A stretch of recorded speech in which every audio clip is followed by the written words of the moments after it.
à une autre émission Pot-Pourri.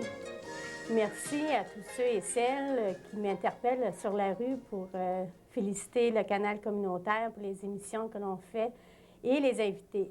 C'est certain, comme un de nos invités ce soir va nous parler de santé mentale, mais ça fait du bien à la santé de la télévision communautaire d'avoir des compliments et d'avoir justement des bons bénévoles et des bonnes personnes ressources telles que Christian Pépin. Bienvenue, Christian. Merci, bonsoir. Ce soir, on va parler un peu on dit de santé mentale, parce que là, c'est un peu ça, lorsqu'on parle de crise d'adolescence. Ben oui, ça demande beaucoup de santé de la part des parents. Et les enfants aussi, je pense, demandent aussi beaucoup. C'est ça, c'est parce que lorsque les jeunes arrivent à l'adolescence, ils ont vraiment une crise d'identité, là, ça débute. Et ça commence une crise d'identité pour le jeune et peut-être une crise aussi, de s'intégrer pour le parent au niveau de l'atmosphère face aux jeunes. Bien, c'est ça. Le jeune se cherche des valeurs à lui, cherche des comportements qui vont être personnels à lui-même.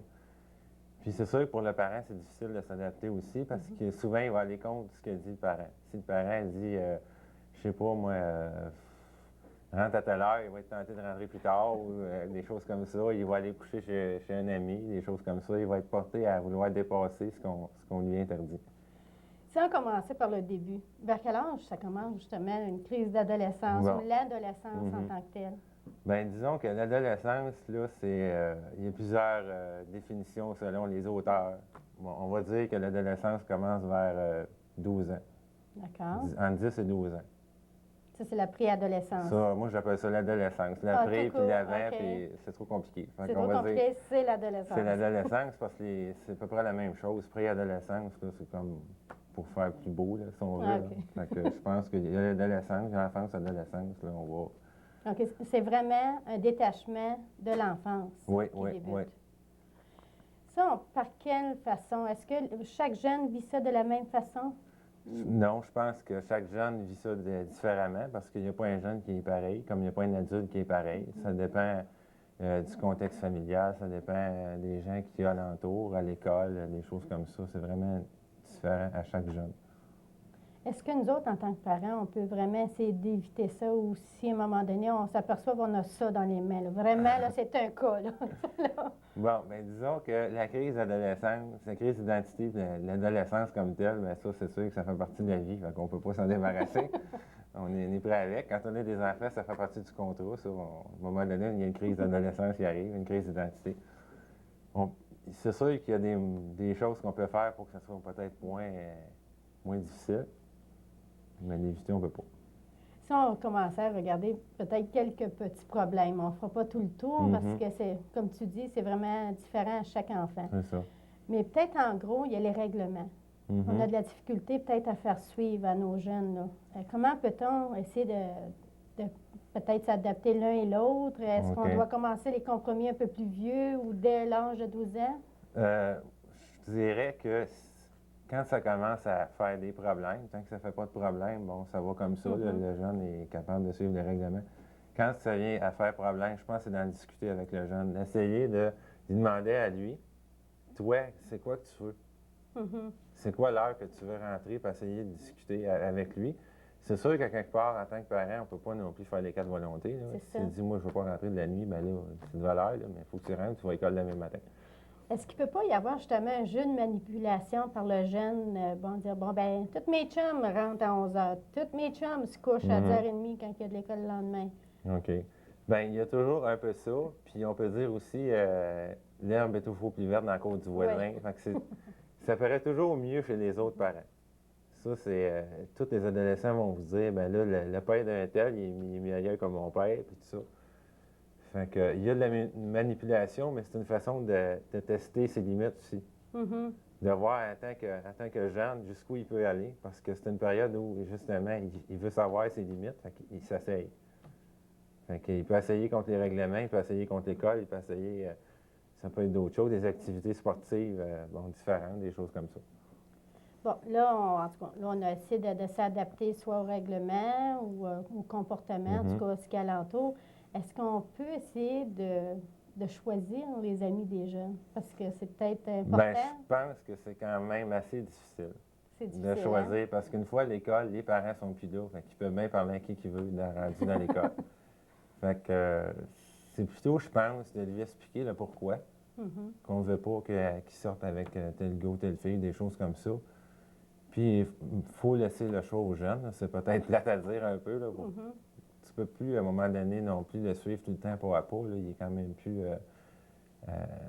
c'est plus un petit bébé, là, que tu peux... fait qu'il faut que tu le laisses aller en lui expliquant, je pense, le pourquoi des choses. Au moins, il va savoir pourquoi. Il ne sera pas à se demander, ben elle me dit ça de même, puis il n'y a pas de raison. Il va savoir les raisons. Fait que ça sera à lui de faire le choix après OK. de fréquenter ou pas ces gens-là. Bon, après qu'on a tout essayé ça, là, bon, Mhm. on a essayé de parlementer, de discuter, de bon, de faire voir nos idées chacun de notre côté. Puis on a vraiment un enfant là, qui pleure, qui dit qu'on ne l'aime pas, OK, il ne se sent Mhm. pas aimé. Son comportement devient de plus en plus agressif. Mhm. Est-ce que c'est là, attendre à ce moment-là pour aller te rencontrer ou qu'est-ce qu'on doit faire? Ou est-ce qu'il y a vraiment un problème ou si ça dure un certain laps de temps? Est-ce Bien, je que... pense que si il est agressif une fois, peut-être pas nécessaire de venir me voir, mais OK. si ça se répète. Je pense que si il y a quelque chose, un problème qui se répète tout le temps, si, je sais pas, moi, un enfant qui pourrait dire, indépendamment de l'adolescence ou pas, là, qui pleurait avant d'aller à l'école. Un exemple, là, c'est plus pour les enfants, mais là, quand c'est tous les matins, durant 6 mois, c'est comme pas normal. Les premières semaines, les 2 premières semaines, c'est normal, là. Mais à un moment donné, quand ça dure longtemps et que ça se répète, je pense que c'est signe qu'il faut aller chercher des ressources. OK. Donc, on peut quand même, comme toi, tu disais, bon, tu peux aider le jeune à l'école, Mhm. mais en tant que parent, on peut te demander peut-être des conseils aussi. Si Oui, oui. nous avons peut-être notre voyage, comme on dit Ben en bon oui. québécois. De toute façon, je pense que c'est essentiel la collaboration des parents. Parce que si je jase avec l'enfant, puis tout ça, euh, c'est beau, là, mais ça prend comme des parents aussi là-dedans, parce que l'enfant par lui-même, s'il n'y a pas le contexte pour l'aider, bien, ça ne donnera pas grand-chose que je lui parle ou qu'on essaie des choses si les parents ne collaborent pas. OK. À l'école, c'est bien important, comme les rôles là, Mhm. que le jeune se prend. OK. Il OK, essaye oui. de s'identifier à quelqu'un. Si nous autres, en tant que parents, là, vraiment, là, il est contre nous autres, ou presque, Mhm. de quelle façon est-ce qu'on peut essayer d'espérer qu'il y ait peut-être un type, on pourrait dire un type de vie Mhm. qu'on espérait qu'il y ait? Ben, c'est bien difficile parce Oui. que souvent, il y a des enfants qui vont être dans des milieux, comme on va dire, toutes croches, de OK. violence, puis tout ça, puis ça va être des enfants qui vont faire des adultes bien corrects, Mhm. puis d'autres que c'est dans des milieux, mettons, les deux parents travaillent, bon, sont à l'aise financièrement, tout va bien, puis ça fait des enfants tout croches. Fait que il y a cette partie-là qu'on ne peut pas vraiment contrôler. On essaie, je pense, les parents essaient d'éduquer les enfants au mieux de leur connaissance. Puis, bon, qu'est-ce qui arrive par la suite? Bien là, c'est un concours de circonstances. À un moment donné, le jeune, il est aussi sollicité par beaucoup de choses actuellement, là. Si on regarde tout ce qui entoure les jeunes, la publicité, les films, tout ça, fait que c'est difficile à un moment donné, en tant que parent, de vraiment dire mon enfant va être comme ça. D'accord. Disons, je suis un parent qui est peut-être pas nécessairement prêt à rencontrer un travailleur Mhm. social ou quoi que ce soit. OK? Je fais de mon mieux pour élever mon jeune, Mhm. mais j'ai une certaine crainte d'après, en tout cas, ce qu'on entend partout, là, les suicides. Mhm. Est-ce qu'on peut détecter ça vraiment? Là? Est-ce qu'on. Ou c'est peut-être seulement un son de cloche qui nous donnerait Bien, un peu plus. je pense qu'il y a des moyens de détecter ça. C'est sûr qu'à la limite, surtout avec les adolescents, c'est difficile à dire vraiment, ils vont-tu le faire, ils le font-tu pas, là. Mhm. Euh, je pense que la base de tout ça, ça va être un changement de comportement. Dans le sens, si c'est un jeune qui a toujours eu plein d'activités, qui avait beaucoup d'activités à l'école, faisait des sports, était dans tous les comités étudiants de l'école, puis du jour au lendemain, se retrouve tout seul, puis ne veut plus parler à personne, c'est un signe, je pense, qu'il y a quelque chose qui se passe, là. Parce que ce qui arrive avec les adolescents aussi sont très impulsifs. Ça, Mhm. bon, je pense que Oui. tous les parents pourraient en parler.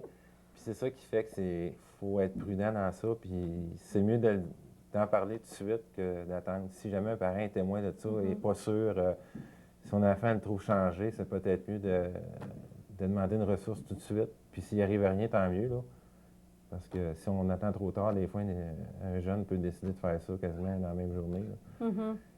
L'idée du suicide, il vient le matin, puis le soir, il fait une tentative. Fait que c'est vite comme ça, les adolescents, en général. OK. Ça peut se faire dans 24 heures. Donc, il faut vraiment essayer de ne pas attendre la dernière Non, minute. non. Dans ce sujet-là particulièrement, je pense que non. Il ne faut pas attendre la dernière minute. Donc, la meilleure méthode pour c'est de vivre avec un adolescent. Ça serait quoi, en résumé? Bien, je pense qu'en résumé, c'est d'être à l'écoute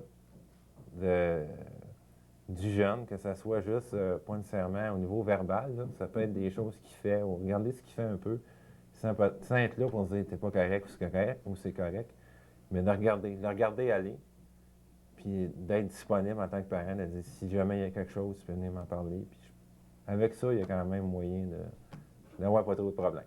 Puis d'essayer de ne pas rendre le jeune coupable ou nous autres mêmes coupables? Bien, ça, je pense que c'est pas bon, là. À un moment donné, rendre le jeune coupable, c'est pas mieux, puis que les parents se rendent coupables, parce qu'à un moment donné, le jeune, c'est un individu, puis à la limite, il fait ce qu'il veut.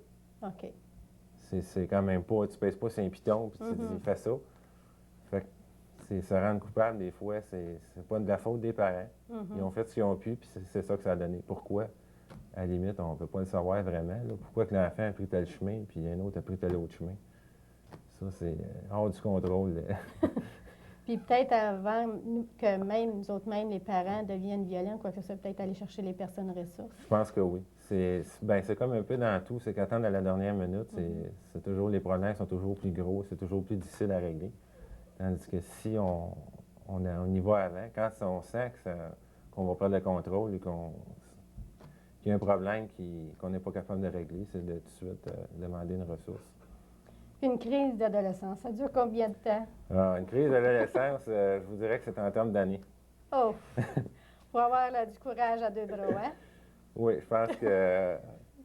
Bien, ça reste toujours aussi, là, si l'adolescent a été dans un bon milieu, il y a plus de chances d'être correct.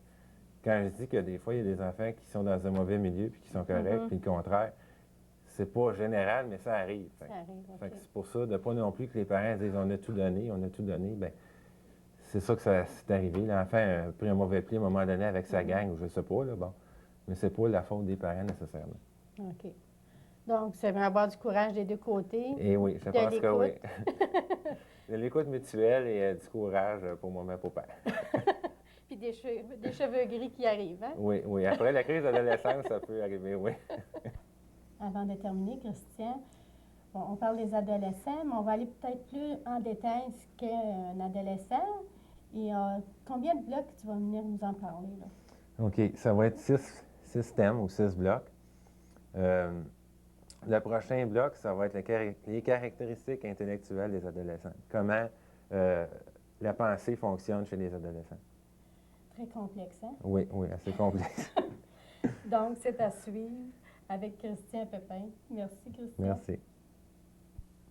Le 22 mars, il y a eu une rencontre historique, on peut ainsi dire ça, parce qu'il y avait la rencontre Maniwaki-Témiscamingue que certaines gens vont pouvoir nous expliquer, comme M. Héroux, M. Lefebvre et M. Bellimeur. Bienvenue à tous.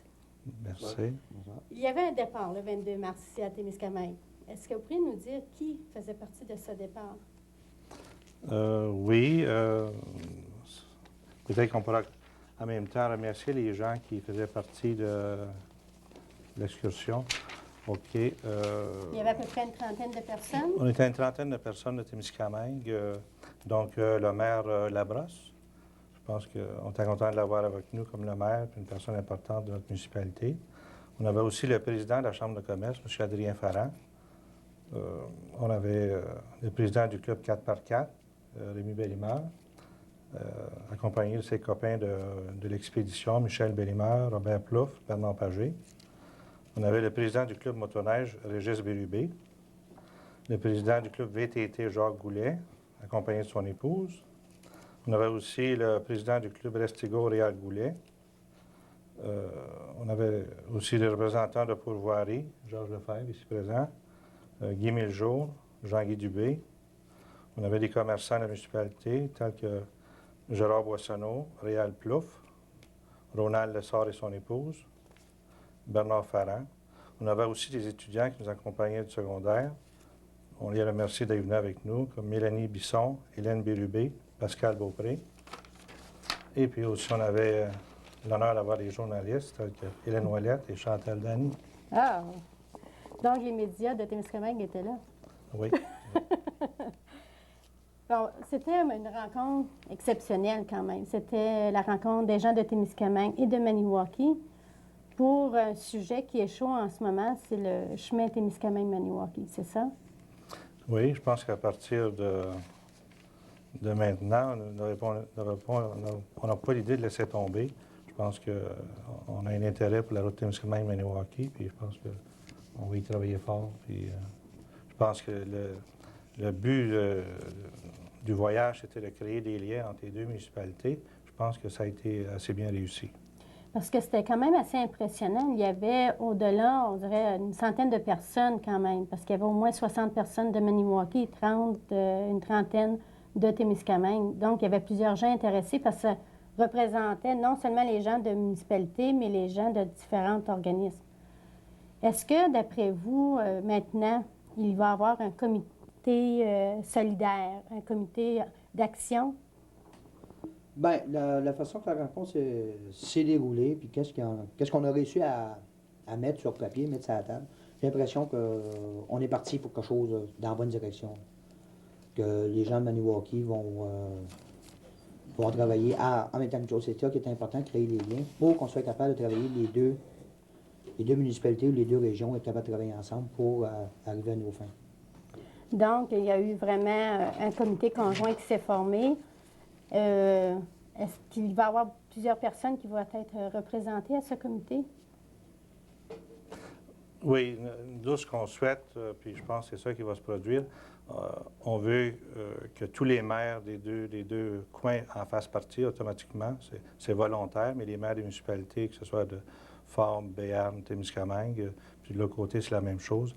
Les présidents de chambres de commerce, automatiquement, on veut les avoir avec nous autres, avec des personnes de ressources aussi. Puis les clubs, c'est bien important que les gens intéressés comme les clubs VTT, les clubs de 4x4 en fassent partie. Donc, c'est l'équipe du début, ça. Là. Je pense que ça peut représenter une dizaine de personnes. Monsieur Héroux, pendant une autre entrevue auparavant, vous nous disiez qu'il y avait déjà 50 millions de dollars de dépensés pour le chemin Témiscamingue-Maniwaki. Et ce que M. le maire Robert Coulombe de Maniwaki disait, lui, c'est qu'il y avait déjà des ponceaux et des caniveaux. De quel montant qui étaient là, qui étaient déjà existants? Actuellement, il reste, c'est entreposé à Maniwaki, il y a pour au-delà d'1,5 million de ponceaux là, qui sont prêts à servir. C'est des ponceaux qui ont été achetés en 1983 pour terminer la route. Maintenant, je pense qu'à une valeur d'aujourd'hui, c'est peut-être une valeur de 3/4 million là, qui nous attend. Donc, si on parle de récession, c'est beaucoup d'argent, ça, 3/4 million, qui est déjà en attente, si on peut dire. C'est pas terminé. Peut-être faire bouger ça, c'est peut-être pour ça que le comité d'action est créé. Rémi, est-ce que tu pourrais m'expliquer un peu combien de kilomètres il y a déjà de fait? Bien, sur un tracé de 242 km, là, on va dire à vol d'oiseau, le tracé original, il y en a 160 de fait. C'est quand même beaucoup. C'est quand même beaucoup. Là. Il ne manque pas grand-chose. Il manque à peu près peut-être 60 km pour rejoindre les deux bouts de chemin. Fait que, pour qu'est-ce qu'il reste à faire, ça va à peine de se battre. Ce que les gens ressortaient à Maniwaki, c'est que, bon, si on parle du dossier Belle-Terre, le domaine, on fait 7 km cet été, puis ça fait un gros tapage. Est-ce que c'était un point qui a ressorti, ça, que justement, peut-être le comité d'action devrait avoir? Un peu plus de tapage?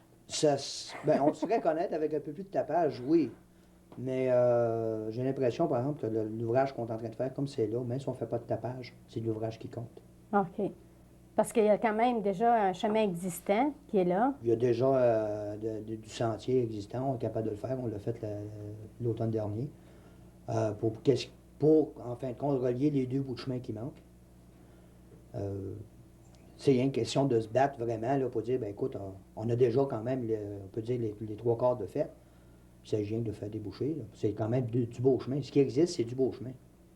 Donc, le comité d'action, parce qu'il faut vraiment préciser que c'est un comité d'action qui a été conjointement préparé par Maniwaki et Témiscamingue, il va avoir une nouvelle rencontre, n'est-ce pas? C'est avec Maniwaki et ça va se dérouler à Témiscamingue. C'est à peu près vers lesquelles dates, ça? Ben, on a regardé le calendrier tantôt, puis c'est fin avril, début mai. Mais les dates, comme c'est là, ça a tout l'air que ça serait le 3 mai, si c'est le dimanche encore. Ce serait dimanche le 3 mai. Donc, le comité existe et fonctionne et commence déjà à bouger. Il a déjà commencé à travailler, oui. OK. C'est ce qui est important, parce que c'est ça que les gens ont manifesté, justement, à Maniwaki. Si on parle de générer des fonds, parce que ça va prendre de l'argent à un moment donné pour faire ce chemin-là, est-ce que le comité en a discuté? On a discuté, on a mis des plans sur la table, en fin de compte, pour savoir comment opérer, comment travailler, pour être capable d'arriver à nos fins. Puis on est venu quasiment à un consensus pour dire que si on développait un aspect touristique entre Témiscamingue et Maniwaki, ça pourrait quand même justifier d'autres actions qui vont venir par la suite. Puis en plus, les activités qu'on veut organiser, là, ça va générer des fonds. Il y a différentes activités qui ont été discutées, là, qu'on veut garder un peu sous silence comme c'est là, mais qui vont générer des fonds, qui vont aider vraiment là, au développement de la route. Puis qui, en fin de compte, de plus en plus de générer des fonds pour le comité conjoint pour organiser l'affaire, ça va amener quand même un aspect économique aux deux places. Parce que le groupe, il travaille comme c'est là, sur différentes façons à se prendre pour en élever des fonds. Ben, c'est ça qui arrive, les fonds, on va dire, un exemple qu'on va dire, un que je peux passer, parce que les gens sont déjà au courant. Je suis en train de planifier, comme présentement, un rallye hors sentier dans le tracé qu'on a fait, nous, l'automne dernier. On va prévoir peut-être pour l'année prochaine un rallye organisé. Ça, c'est un gros générateur de fonds. Côté touristique, on va dire, ça attire les gens, ça attire l'argent, Autant pour le comité, le rallye va rapporter de l'argent qui va être réinvesti dans le projet. Puis, côté touristique, tous les commerces d'ici et de Maniwaki vont en profiter aussi. Si on parle côté touristique, M. Lefebvre, les pourvoiries et ceux justement qui s'occupent des touristes, est-ce qu'ils font partie du comité et ils vont pouvoir donner leurs ressources et leur savoir? C'est un peu de bonheur à dire, à cause que ça fait 1 an que le comité est organisé, seulement que c'est lent. Je ne sais pas si on a appris ça du gouvernement, mais les choses traînent. Ils ne traînent pas de notre côté. Donc, là, maintenant, ça fonctionne plutôt comme fonctionnaire. Ça fonctionne, ça fonctionne. C'est beau de voir ça, à cause vous avez eu une expérience vous-même lors de 2 semaines passées à Maniwaki. Mais pour tout en dire, ce que Rémi vient de dire sur les fonds, ainsi de suite, quand j'ai dit que c'était un peu de bonheur, c'est un peu de bonheur à cause qu'on fait de débuter à travailler avec la Chambre de commerce, à travailler avec la Ville. Donc, on n'est pas prêt à vous annoncer toutes sortes de miracles, mais d'ici 4-5 semaines, il devrait y avoir des réponses concrètes. Oui. OK. Surtout en travaillant avec la Chambre de commerce, que tout le monde, Témiscamingue, dit ben, la Ville ne fait rien, la Ville ne fait rien. Nous, là, à un point où c'est qu'on peut plus dire ben, on n'en fait rien. Là, il faut travailler. Il faut travailler. Les choses, les outils sont peut-être là, il s'agit de les prendre et de travailler avec. Parce que même si on parle d'économie, si on parle au point de vue de pourvoirie, là, si on prend comme ta pourvoirie, le toi, Georges, le chat des Pins Rouges, Oui, il est à 40 km à peu près sur la route Maniwaki. Ça donne 35 km. 35 km. Donc, les gens seraient à peu près à 2 heures de chez lui, là. Donc, si la route ouverte, je veux dire, c'est... Ça va être excellent pour plus tard, en étant sur le chemin de Maniwaki. Pour une chose, il n'y en a pas tellement. Puis ce qui arrive sur le côté touristique, cette économie-là n'est pas trop bonne à cause que l'Américain, les touristes de l'Ontario, surtout les pêcheurs-chasseurs, ils deviennent moins en moins au Québec. À cause des distances. Les distances, mais c'est surtout les GST, puis les TPS, puis toutes les taxes, là. Toutes les taxes. Puis ensuite, il y a les verrons, les ménés, puis les actes. Ça finit plus. Mais... Donc, ça serait une façon pour le trajet d'amener les gens du Nord et du Sud ensemble? Bien, je m'aperçois que depuis un an, il a sorti les fameuses taxes, que le tourisme vient moins. Mais on s'aperçoit qu'avec les années, le tourisme recule. Mais le tourisme qui vient de Montréal, des centres-villes du Québec, il commence à venir plus en plus. Ah, OK. Parce que l'économie touriste, c'est Lac Quiproa, ainsi de suite, a baissé, de la mienne, mon étude personnelle, 25 Donc, 25 pour un pourvoyeur, c'est C'est plusieurs c'est qu'il salariés. ne reste rien à faire de l'année. C'est ça. Ton 25 qui était ton profit est parti.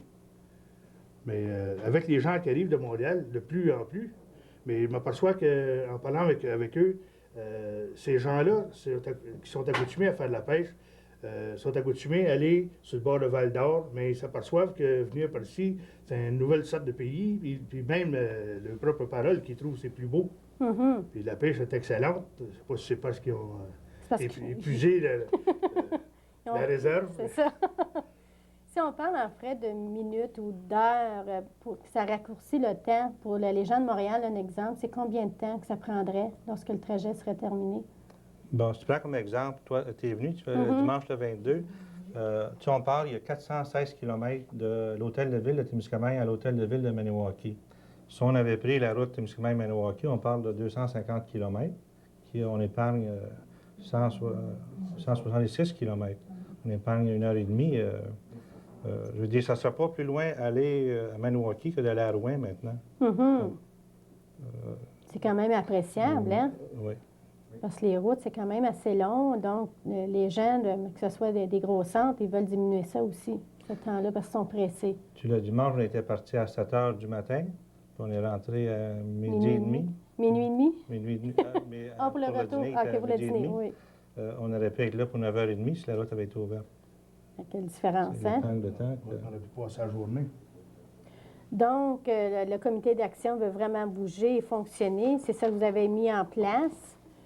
Et d'après ce que vous avez ressorti, et tout le monde à Maniwaki, c'est que, bon, là, c'est le grand temps là, de fonctionner. Puis vous avez déjà du matériel qui est déjà là, un tracé qui est déjà presque prêt. Il reste seulement qu'à l'ouvrir. Bien là, on va dire ce qu'on a fait à Maniwaki, en fin de compte, c'est se mettre un plan d'action, puis décider, bien, on s'entendre sur un plan d'action. Puis ça y est, OK, on fonce. On s'est entendu sur comment on le ferait, la façon qu'on procéderait, là, l'étape par étape. Un coup, ça s'est fait. Je pense que c'était le gros problème. Comment est-ce qu'on faisait? Je pense qu'on s'est rendu compte aussi là, que le gouvernement, il faut arrêter de pousser dans le dos du gouvernement, puis on va faire notre part. Monsieur Héroux, si on parle d'économie, bon, à propos des taxes, on disait au début qu'il y avait beaucoup de taxes, une nouvelle taxe qui arrive pour le fioul et pour les permis de conduire. Est-ce que vous pourriez nous expliquer un peu quel avantage qu'il y aurait pour les camions lourds, un exemple? Mettons, si on parle de taxes de fuel puis de plaques d'immatriculation, on sait qu'actuellement, si on prend un camion, il doit faire le plein selon le kilométrage d'une province.